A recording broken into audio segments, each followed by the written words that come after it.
We are going to be talking about our use of ingredients, the things that make our beer. Well, now I'm curious if I'm missing something. Just water. Okay, sorry, I just punched the camera. I think we're probably okay. And bugs, straw, bugs, fancy cheaper pants. fancy pants and stuff like that. Using the old hops actually became a really good mechanism for the fermentation. 100% Canadian ingredients and get to the kind of a world-class quality like we're always kind of striving for.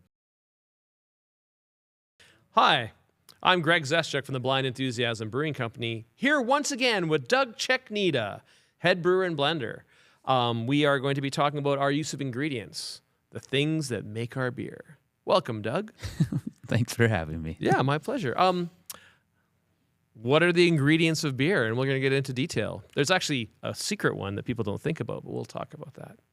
Well, now I'm curious if I'm missing something. Water. Okay, gotcha. We'll talk about water. Yeah. No, I mean, if you're into beer at all, you've heard like the classic, like there's the Reinheitsgebot in Germany. There's like the four ingredients of beer and stuff like that. So, what are they? What are the four ingredients? In our beer, it's like cereal grains. There's hops. There's water, and there's microorganisms. Yeah. So ours are a little bit different because we kind of have different categories, but still similar. Yeah. If you were to like break it down, that's kind of how you can basically categorize them. Cool. So yeah, going off the start, water is being like a very important makes and up. people just assume water is just water, but it's not just water. No, and I mean, it makes up 85% to 95% of a beer, depending on the alcohol percentage and a bunch of other things. So it's the majority of beer is actually water. Yeah. And water, in your typical knowledge is, like you said, water is water, but water is a universal solvent. So it contains a ton of different ionic compounds, like small amounts of heavy metals. You got your chlorides, your calcium, your sulfates, things like that. And the makeup of those different ions will really affect the flavor of your beer, but also the process in which you make your wort to make your beer. Right, and we live in Edmonton, which is known for very, very huge swings in the water quality because we have runoff, because our source is like river-based. Sorry, I just punched the camera. I think we're probably okay. Sorry, Tom. But as I was like gesturing wildly. But like, so like we of course treat our water. Here. So Edmonton's known for like super high quality water. It's actually like internationally award-winning for water. Which is kind of funny. I only found that out a couple of years ago. Yeah, no. But what changes is like the makeup of the water. So not necessarily the quality of it. It's just the composition. So because of snow melt in the spring, you're gonna get lots of water coming off as runoff down the river, the North Saskatchewan from the mountains, and that'll increase or decrease certain elements that are soluble in the water. So hardness goes up. Sulfates, sodium, things like that will go up in the spring, and then it'll slowly taper off to a consistent, by midsummer, it starts getting a little more even and stuff. Got it. So with our brewery, we'll treat the water just to make it a little bit more consistent through those periods. We don't RO, we do like a water softener and some other treatments as well. Right? Yeah, because of the nature of the type of beer that we make, reverse osmosis didn't make sense for what we're doing just because we would have been adding that back in a huge amount of we want compounds. those like these ionic compounds in solution anyways. So we went with water softening as a way of stripping out some of the hardness. We also do carbon filtration. This is very common in all breweries. It essentially strips out like the chloramine and fluoride and a couple other things that are in the water. If you don't, your beer can taste like ashtray or Band-Aids, things like that. You'll get off flavor production because of those. So with water, it comes down to getting something very consistent and making sure that you have the right ionic content to match your process and the end flavor you're looking for. So in Edmonton, we're fortunate where the water's good quality, so we don't have to worry about like lead poisoning or things like that, like some municipalities. But yeah, so relatively easy ingredient to go through. How about malts? What's we have our cereal? You described cereal grains. We're not just malt. Malt's just one part of our ingredients. So why don't you expand on that? Yeah. So traditionally, the type of beer we make, so spontaneous, would have been like poor people beer. And made at a time when originating at a time when resources for malting barley was very expensive, both from a labor perspective and very resource intensive as well. So spontaneous fermentation, the way we make it, is they cut in a certain amount of unmalted grain. Historically, it could have been a couple different grains, but it eventually landed on unmalted wheat. Got it. And I specify unmalted versus raw. I think we've chatted about this in other times where the word raw has been thrown out, and I specify unmalted over that. I say unmalted because raw implies that it's picked out of the field and then brought straight to us. There's some sorting, there's some washing, there's some treatment. Yeah, so we work with Red Shed for our wheat and have since the beginning. Yeah. And they go through like a size sorting and washing process for us. Key Alberta ingredients in every one of our beers from day one. Yes, yeah.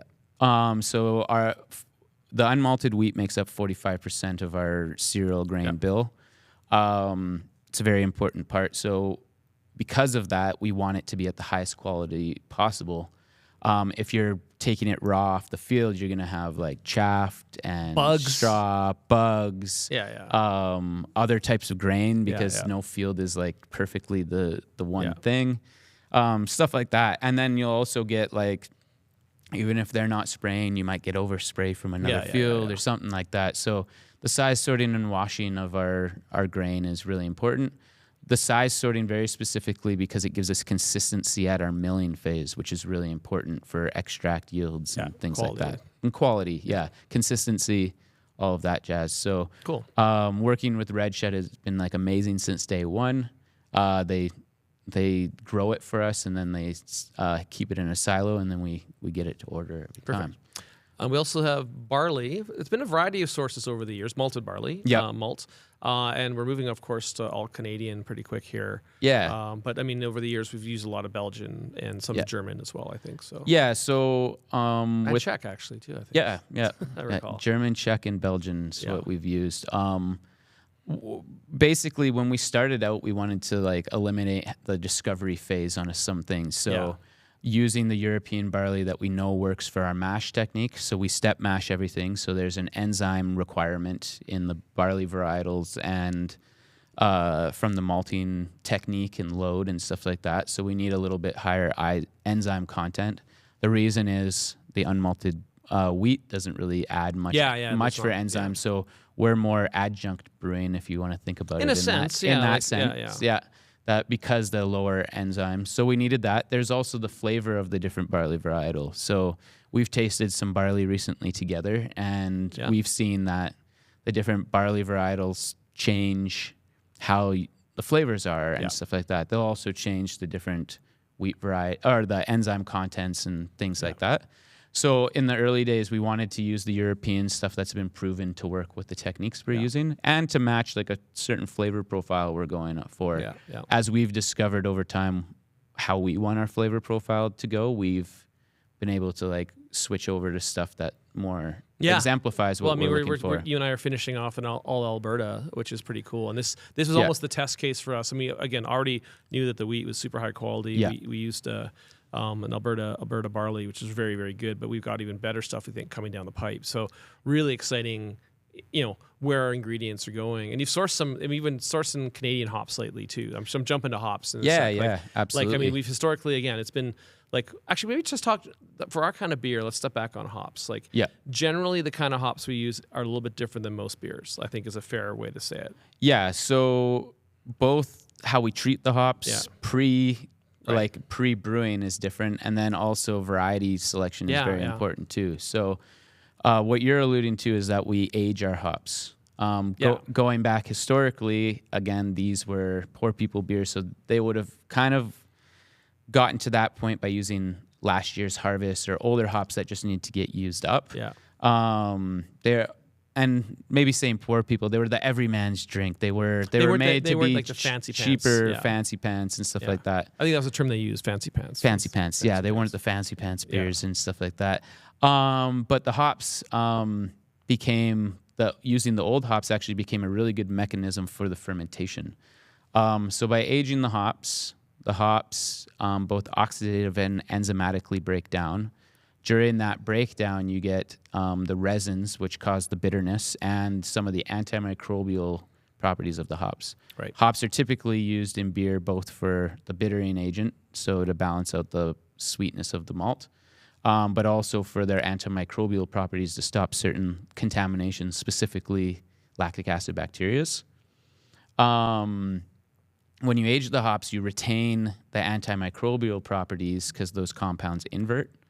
But with that inversion, they reduce in bitterness, both because of the oxidative breakdown and therefore like chemical change. Yeah. But then there's some enzymes that'll actually break down these compounds as well that change how they're the perception and flavors and everything like that too.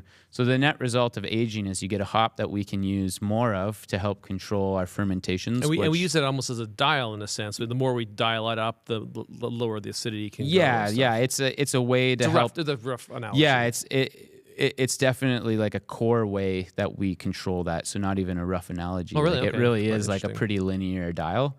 So the aging process is really important. We also use them as whole leaf hops, so they get aged as whole leaf.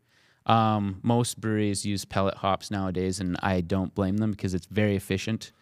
It's hard to find whole leaf these days. Yeah. So with the whole leaf, when you're aging, when you grind the hops up and make pellets to age them, it increases surface area, which is why one of the things that makes them so good for regular, like your typical beers, you get better utilization, all these things. But when it comes to aging, you actually get over aging. Lots of the oils and everything get exposed to oxygen too quickly, so they go into like fatty acid kind of like Unpleasant formation. Stages. They start to spoil as opposed to age really gracefully, right? So the whole leaf is really important for the aging process in that, to like allow it to happen slowly, allow it not to go rancid or cheesy or these things. Keep them really floral. And then when we age them, the flavors end up being like very jasmine tea, like really nice grassy, super floral. And that really matches with what we're looking for in the flavors of our beer too. Right, and I know for a fact, because helping to buy them back in the day, like we were looking for different varieties than your modern hazy hophead hops. Yeah, right? we're very classic in the sense. We're looking for some of the classic varieties. The hops, nobles. Noble varieties. One of the varieties we're going towards is Styrian Goldings, which is very typical in Belgium. Traditionally, it gets grown a lot in Slovenia now and regions like that. But these hops are typical of like that classic herb, floral, spicy notes in terms of the starting flavor. They're not like citrus pine bombs. Yeah, and then they're also like lower alpha acid and higher beta acid, so the ratio of alpha to beta is a little bit closer to even, whereas your typical like hazy hop is like super high acid, super high oil content, but in comparison the beta acids are pretty low. And those are all factors that contribute to what makes a hop age well for the way we're looking for and things like that. Right. So one thing we probably won't dig into, I mean, we had a whole episode on fruit with the Fruitful Pursuit beer. So like, I mean, fruit is another addition we can add. Yeah, that was, we were talking about our core ingredients, but fruit, obviously. It's in about a third of our beers we do fruit, which is really cool. We have some occasional other additions. Like what other, like, I mean, do you want to talk about some of the spiced and some of the other stuff we've done? Like, so with our finishing ingredients, we can get into like the... like finishing, meaning it's in the tank, like it's like at the end stage? Yeah, so at the end of when we make a blend of our different barrels, and we can blend in a variety of different ways, 1, 2, 3, and 4 year barrels. They can be blended as single vintage, multiple vintages, single batch, all these things. That's how we get our different products. After we make those blends, we can finish them. Fruit, obviously, being an obvious one. We also do some dry hopped ones where we take pelletized fresh hops and we'll dry hop them. Then we can get some of those like hazy boy notes in them if we wanted to, or some of the very unique profiles that all the world's range of hops can give. Something else we can do is use spices and herbs. So this is something that has been done by the Cantillons of the world, the Dre's of the world, different breweries. And for example, we did a collaboration with Shout Out at a Doubt that hasn't been released yet. And we use pink peppercorns. Cool. So you can start getting into different herbs. So it kind of spiced it in the end of stage. And some of those spices really add, similar to hops, like a new dimension to a blend and can really highlight different aspects of the beer. Unfortunately, so you're talking a lot about like with hops, we're moving as much as we can, or with the other ingredients, we're moving to as much as we can Canadian ingredients. When it comes to herbs and spices and stuff like that, that's gonna be tough. There's not a big infrastructure, and the climate's not really there for growing a lot of those things in Canada. We will try some more local stuff as well, especially when it comes to herbs. Like sage is a thing I'd want to do. So there's local stuff that we can find. Yeah, we can do, but peppercorns don't grow in Canada. Or as far as I'm aware, I'm not going to make a gross general statement, but like we use Brazilian ones for that. So there is exceptions to the rule when it comes to like we want to be as much Canadian ingredients as possible. Yeah. But there are certain things that we will use from other places just for points of interest. Yeah. And so to paraphrase a little bit, like, and maybe you can expand on it. Like, I mean, over the years, we've kind of like started with sort of what the expected ingredients. We use some European like malted barley to sort of form the foundation of our beers, and we're sort of starting to source differently now. Do you want to talk to that about how like where we're moving on our sourcing and how that's changed over the years? Yeah. So again, at the beginning, we were looking at like using these established ingredients that work for our techniques, mostly just to make it easier on ourselves. Like making spontaneous is hard enough. But since the beginning, both you and I have had the goal of like Canada's known for growing a lot of really high quality barley. Yeah. However, the barley varietals weren't always the barley varietals that we need for our technique and to get the flavors we're looking for. So working with different suppliers and everything like that, we really are trying to push them to make something that works for what we're doing, and they seem very interested, especially the Red Shed guys. Yeah, no, they've been great. But it's also like it's really important that like when you go to Belgium, like something that's like it's really at the core of Lambic is like the Belgian identity, and being able to make a product inspired by their techniques but then bring Canadian identity to it for me is really important. Like I've grew up in Edmonton, I grew up in Alberta, I got to move away, but I kind of kept a very strong identity to Alberta and Edmonton and stuff. So being able to make a product with products 100% from 100% Canadian ingredients and get to the kind of a world-class quality like we're always kind of striving for, just seems like a no-brainer to me, but also was like pretty cool. Yeah, no, I think one of the things like that inspires us is that kind of like obviously the Canadian ingredients, but I mean one of the things that seems to have caught up, like, which is amazing working with Red Shed. I mean, it's kind of funny because we started at the same time. I mean, we got some of their very first malted product, malted grains, but I feel like their malting quality has gotten to this point now where, like, I mean, they're winning international awards for their products, and we're bearing the benefit. Like we're able to use their products, knowing that we've been kind of like rock solid with their unmalted wheat for the whole time. And I think that it's really interesting that the chance to create a like all Canadian and like again very hard in Canada to do all Alberta hops. Like I think we're looking elsewhere. There's hops here which we do use, but we also want to find some other sources for some really specific good stuff.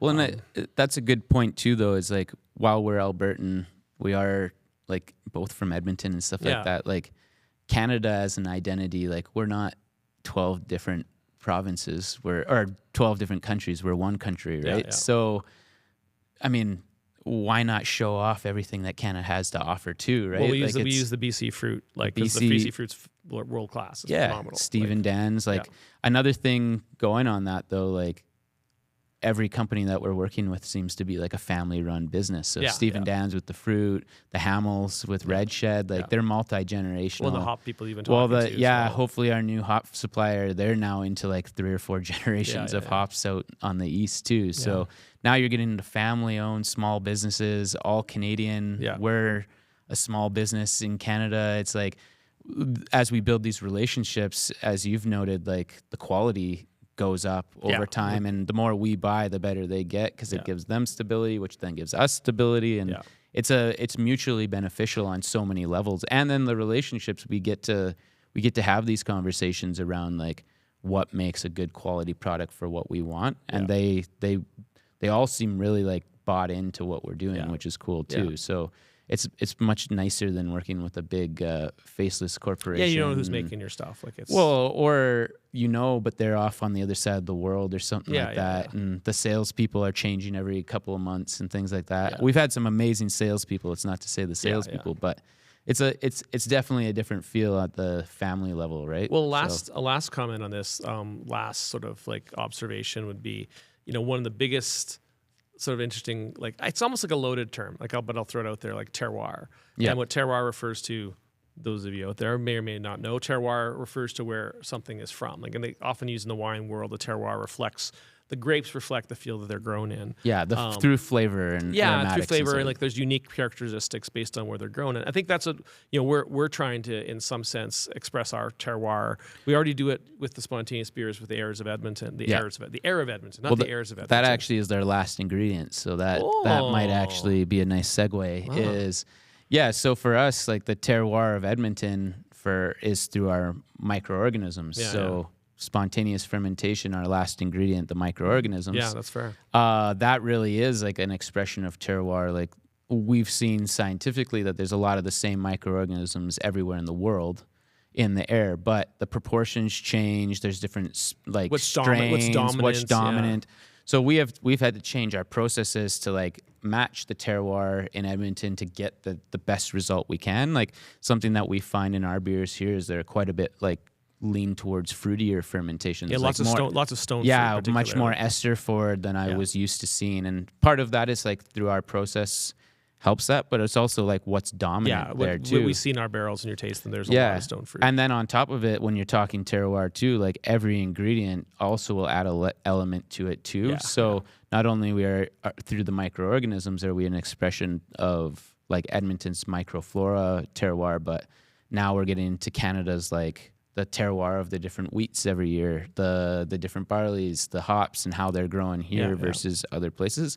And Canada is a pretty big country, so you can kind of like pick and choose and get the best terroir. Yeah, and I mean the chance for us to find places that are really specialized. Like I think once we're kind of done our dream ingredient set, it'll be pretty incredible. So and the cool thing is like we'd chatted for the last couple of years about like.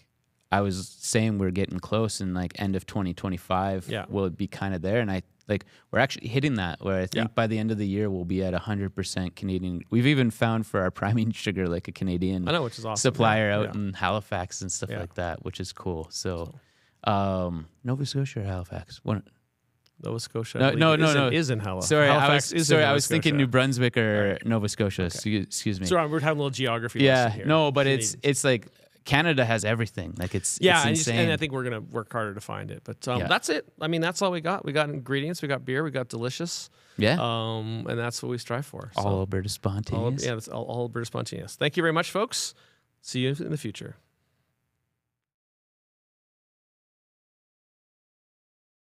All right. You forgot the microorganisms as an ingredient. It's not on my list.